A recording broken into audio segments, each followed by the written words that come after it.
जय हिंद। आप सभी का स्वागत है आपके अपने YouTube channel Rahul talent institute में। दोस्तों आज की इस वीडियो में हम लोग 12th क्लास हिस्ट्री के 8 सेक्टर में जो आपके सिलेबस रहते हैं, यानी अगर आपको पता रहेगा कि उस सिलेबस में जो है क्या क्या क्वेश्चन पूछे जाते हैं और कहाँ से क्वेश्चन बनते हैं, अगर आपको ये पता रहेगा तो आप जो है तैयारी कुछ अलग ढंग से और अपने तरीके से कर सकते हैं।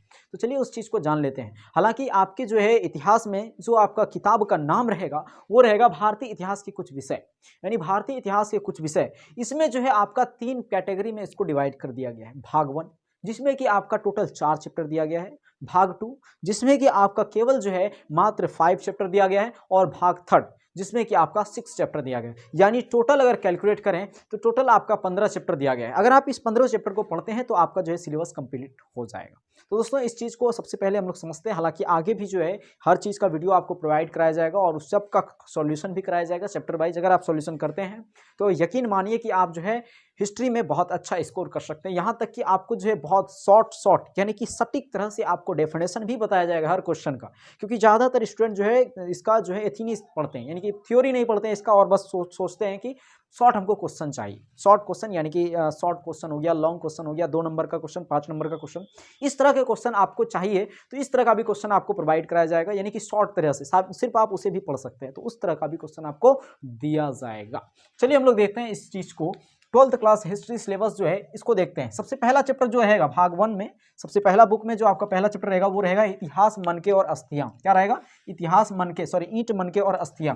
यानी कि इसमें जो है ईंट, मनके और अस्थियों के बारे में जानेंगे। जैसे मोहनजोदड़ो हो गया, इस मोहनजोदड़ो आपको समझ में नहीं आया होगा, है ना। तो देखिए इसमें जो है आपको सिंधु घाटी सभ्यता के बारे में जानेंगे। सिंधु घाटी सभ्यता यानी हड़प्पा सभ्यता के बारे में इसमें पढ़ेंगे। आपको समझ में नहीं आ रहा होगा हड़प्पा सभ्यता, लेकिन आप याद कीजिए 6th क्लास या फिर 5 क्लास में जो है आप पढ़े होंगे हड़प्पा सभ्यता, सिंधु घाटी सभ्यता के बारे में जानकारी थोड़ा सा आप प्राप्त किए होंगे, उम्मीद करता हूं इतना। लेकिन अगर आप वहां से नहीं किए हैं तो उस चीज को जो है यहाँ विस्तृत रूप में आप पढ़ेंगे यहाँ पे, और उसके बाद फिर अगर आगे जाएंगे तो इससे और ज्यादा विस्तारित रूप से आपको पढ़ाया जाए। तो देखते हैं सबसे पहले चैप्टर जो पढ़ेंगे हम लोग पढ़ेंगे सिंधु घाटी सभ्यता, जो कि बहुत इंटरेस्टिंग है। इसमें बोरिंग वाला बिल्कुल बात नहीं रहता है। इसमें सिंधु घाटी सभ्यता का संपूर्ण जानकारी को पढ़ेंगे पहला चैप्टर में। दूसरा चैप्टर है राजा, किसान और नगर, यानी कि सिंधु घाटी सभ्यता के बाद जो वैदिक सभ्यताएं आई, वैदिक सभ्यताएं जो कि आर्यों ने बसाया था, ठीक ना, जो कि मध्य एशिया से आए थे, मैक्सवेलर जी ने जो दिया था कथन या फिर उसका कहना था। तो ये इस चीज के बारे में जो है राजा, किसान और नगर चैप्टर में हम लोग पढ़ेंगे। समझ में आ गया ना। यानी कि वैदिक सभ्यता में जो है राजा, किसान, राजा कैसे हुए, किसान फिर कैसे हुए, नगर कैसे बन गए। यानी पहले राजा था, छोटे छोटे कबीले थे, उसके बाद किसान बन गए, फिर उसके बाद नगर का तब्दील हो गया, नगर में तब्दील हो गया, फिर बड़े बड़े महाजन पद बन गए। 16 महाजन पद तो आपने सुना ही होगा। इसी चैप्टर में हम लोग महाजन पद के बारे में चर्चा करेंगे। उसके बाद है बंधुत्व जातित्व वर्ग। ये बंधुत्व जातित्व वर्ग यानी कि महाभारत के बारे में इसमें पढ़ेंगे।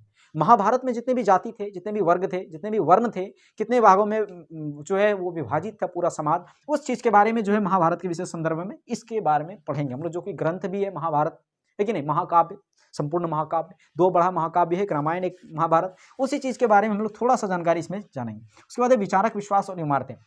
इसमें भी कुछ इमारतों के बारे में पढ़ेंगे हम लोग, कुछ इमारतों के बारे में हम लोग इस चैप्टर में पढ़ेंगे। उसके बाद भाग 2 यानी कि दूसरा बुक में अगर देखा जाए तो दूसरा बुक में 5वां नंबर जो चैप्टर है वो है यात्रियों के नजरिए। दूसरा बुक में पहला चैप्टर हुआ इसका, ठीक ना। तो यात्रियों के नजरिए में जो है हम लोग क्या पढ़ेंगे कि कई सारे यात्री जो है कितने काल में, मुगल काल में, गुप्त काल में, स्वर्ण काल में, कई सारे काल में जो है, वैदिक काल में, प्राचीन काल में कई सारे यात्रियां जो है विदेशों से जो है भारत आए थे और भारत के बारे में कई सारे ग्रंथ लिख दिए, जैसे मेगास्थनीज की इंडिका, है कि नहीं। उसके बाद तुजु के बाबरी, बहुत सारा ऐसा ग्रंथ है, या फिर यात्रा वृत्तांत जैसे बहुत सारे यात्रा वृत्तांत है। उस चीज के बारे में हम लोग जो है यात्रियों के नजरिए की, भारत के बारे में यात्रियों का क्या क्या नजरिया था, उस चीज के बारे में हम लोग इसमें पढ़ेंगे और देखेंगे भी, समझेंगे भी। भाग 2 जो है, भाग 2 बुक में दूसरा जो चैप्टर है वो है भक्ति सूफी परंपरा, यानी भक्तियों के बारे में। जो जितने भी बड़े बड़े संत हुए, महात्मा हुए, उसने जो है भक्ति परंपरा का या फिर भक्ति आंदोलन का जो विकास किया, बहुत सारे भक्ति आंदोलन जो चलाए, उस चीज के बारे में हम लोग किस चैप्टर में पढ़ेंगे? दूसरा चैप्टर, भाग 2 के दूसरा चैप्टर, यानी कि भक्ति सूफी परंपरा में, है कि नहीं। उसके बाद जो है अगला चैप्टर जो है वो है एक साम्राज्य की राजधानी। एक साम्राज्य की राजधानी यानी कि विजयनगर साम्राज्य तो आपने सुना होगा, बहुत हर चीज से जो है परिपूर्ण साम्राज्य अगर नाम है तो विजयनगर था, विजयनगर साम्राज्य था, जिसका कि सिद्धू और कान्हू ने जो है विकास किया था। उसके बाद जो है एक साम्राज्य की राजधानी में हम लोग जो है बहमनी साम्राज्य, हम्पी साम्राज्य, विजयनगर साम्राज्य, इस चीज के बारे में जो है हम लोग इसमें जानने का कोशिश करेंगे। उसके बाद अगला है किसान, जमींदार और राज। देखिए दोस्तों, आपको इसमें जो है किसान, जमींदार और राज, इसमें जो है जमींदारी प्रथा के बारे में पढ़ेंगे। जैसे अकबर का बहुत सारी जमींदारी प्रथा थी, जब्ती प्रथा थी, कर निर्धारण की प्रणालियां थी, बहुत सारी ऐसी व्यवस्थाएं थी जो कि इसमें हम लोग पढ़ेंगे अकबर द्वारा, बहुत सारे बाबर द्वारा, बहुत सारे शासकों द्वारा जो कि जमींदारी प्रथा की जो नीतियां चलाई गई थी, बहुत सारी सामंतवाद की नीति, वो सब इसमें पढ़ेंगे। उसके बाद अगला है शासक और विभिन्न इतिवृत्त। इतिवृत्त के बारे में इसमें पढ़ेंगे। शासक के बारे में इतिवृत्त वाले हालांकि कहते किसके हैं, ये इस चैप्टर में चर्चा करेंगे। इतिवृत्त होता है किसी के भी बारे में पूर्ण रूप से उसकी जानकारी को लिख देना, किसी भी चीज़ के बारे में पूर्ण रूप से उसकी जानकारी को लिख देना, उसको इतिवृत्त कहा जाता है। इस चीज़ के बारे में हम लोग इसमें पढ़ेंगे। उसके बाद जो है भाग थ्री में जो है क्या पढ़ेंगे हम लोग, भाग 3 जो बुक आएगा उसमें 10वां नंबर चैप्टर है, वो है उपनिवेशवाद और देहांत, यानी इसका पहला नंबर चैप्टर वो समझ रहे हैं इतना, उपनिवेशवाद और देहांत, यानी कि भारतीय जो नागरिक है वो उपनिवेशवाद कैसे हुआ और उसका अंत कैसे हुआ, खात्मा कैसे हुआ, देहांत कैसे हुआ, उसके बारे में। उसका विद्रोही और राज, ये है ना, विद्रोही और राज। तो विद्रोही और राज 1857 ईस्वी की क्रांति इसमें पढ़ेंगे हम। 1857 ईस्वी की जो क्रांतियां हुई थी उस यानी कि सर्वप्रथम कहाँ हुई थी, और उस क्रांति का जो भारतीय इतिहास पे है या फिर भारतीय राजनीति में है या फिर जो भारत में उपनिवेशवाद पर जो है उसका क्या प्रभाव पड़ा, उस चीज़ के बारे में इसमें हम लोग पढ़ेंगे। उसके बाद है औपनिवेशिक शहर, यानी औपनिवेशिक शहर, सबसे पहले भारत में जो है कौन सा औपनिवेशिक शहर बना या फिर उसके बाद कौन सा शहर बना, यानी पूरा चर्चा जो है इस चैप्टर में हम लोग पढ़ेंगे भारत के उपनिवेशवाद के शहर के बारे में। उसके बाद है महात्मा गांधी और राष्ट्रीय आंदोलन, यानी महात्मा गांधी के राष्ट्रीय आंदोलन में जो भूमिकाएं थी इस चीज के बारे में, यानी महात्मा गांधी का संपूर्ण जीवन चर्चा, उसका टोटल कार्य, राजनीतिक कार्य, सांस्कृतिक कार्य, धार्मिक कार्य, सामाजिक कार्य, हर चीज के बारे में इसमें हम लोग पढ़ेंगे। उसके बाद है विभाजन और समझना, यानी विभाजन, भारत का जो विभाजन हुआ, जैसे आपने पाकिस्तान सुना ही होगा, मुस्लिम लीग की स्थापना, ये सब जो है जितने भी प्रक्रिया थी, यानी मोहम्मद अली जिन्ना, इस सब चीज के बारे में जो है हम लोग इसी में पढ़ेंगे। हालांकि आप ये सब नाम पहली बार सुन रहे होंगे, मोहम्मद अली जिन्ना, क्योंकि आप 10th से अभी आए हैं यहाँ से, तो आपको दिक्कत थोड़ा सा होगा, इतना होगा हम मानते हैं, लेकिन जब आप इस चैप्टर का एक एक चीज़ का अध्ययन करना शुरू कर देंगे तो आपको कोई दिक्कत नहीं होने वाला है।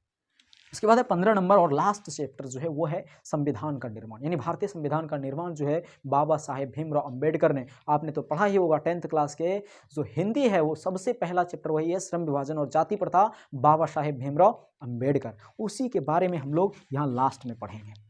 तो आप जो है इस बात को हमेशा ध्यान रखिएगा कि कोई भी पढ़ाई अगर आप पीछे से किए हैं तो उसको भूलने का प्रयास बिल्कुल ना करें, क्योंकि वो चीज़ जो है आपको आगे और आगे ले जाएगा। क्योंकि इस चैप्टर में आपको जो है बाबा साहेब भीमराव अंबेडकर के बारे में बहुत सारी ईस्वियाँ याद नहीं करनी पड़ेगी, उसका जन्म कब हुआ, उसने भारतीय संविधान का निर्माण कब किया, क्यों किया, इस चीज़ के बारे में तो आपने 10th में ही पढ़ा होगा।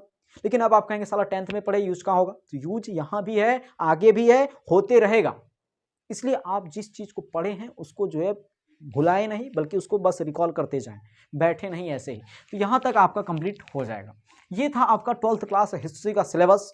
दोस्तों उम्मीद करता हूँ आपको 12th क्लास के हिस्ट्री का जो सिलेबस है वो चीज़ आपका कंप्लीट हो गया होगा कि पढ़ना कितना है। और अगर आप इतना पढ़ते हैं, हम ये गारंटी देते हैं कि अगर आप इतना पढ़ते हैं सिर्फ और सिर्फ किसी एक जगह पे, चाहे आप हमसे पढ़ें या फिर कहीं और से पढ़ें, बहुत सारे चैनल ऐसे हैं यूट्यूब पे, कहीं और से पढ़ें, लेकिन आपको एक रूटीन बनाना होगा कि आप कंसिस्टेंसी पढ़ें, 1 घंटा ही लेकिन कंसिस्टेंसी पढ़ें, तो आपको जो है ये चीज़ क्लियर हो जाएगा। और हम ये गारंटी देते हैं कि 95% हिस्ट्री में उठाना बहुत सिंपल है, बहुत सिंपल, बहुत आसान है। अगर इस चीज़ को आप अगर नहीं पढ़ते पूरा चैप्टर को तो भी 95% उठा सकते हैं प्लस, इतना गारंटी देते हैं। क्योंकि शॉर्ट हम जितना आंसर निकाले हैं ना, उतना मुश्किल है कि कहीं और मिलेगा उतना छोटा छोटा आंसर। क्योंकि हिस्ट्री में अगर आप देखेंगे तो बड़ा बड़ा नोट्स दे देता है साला, एक क्वेश्चन का 1 पेज में आंसर, उतना बड़ा नहीं मिलेगा आपको, छोटा छोटा नोट्स दिया जाएगा जो कि आप एकदम चुटकियों में तैयारी कर सकते हैं। तो दोस्तों इसी चीज़ के बारे में आज जो है इस वीडियो में हम लोग बताने वाले थे। तो दोस्तों मिलते हैं अगले वीडियो में, तब तक के लिए जय हिंद, जय भारत।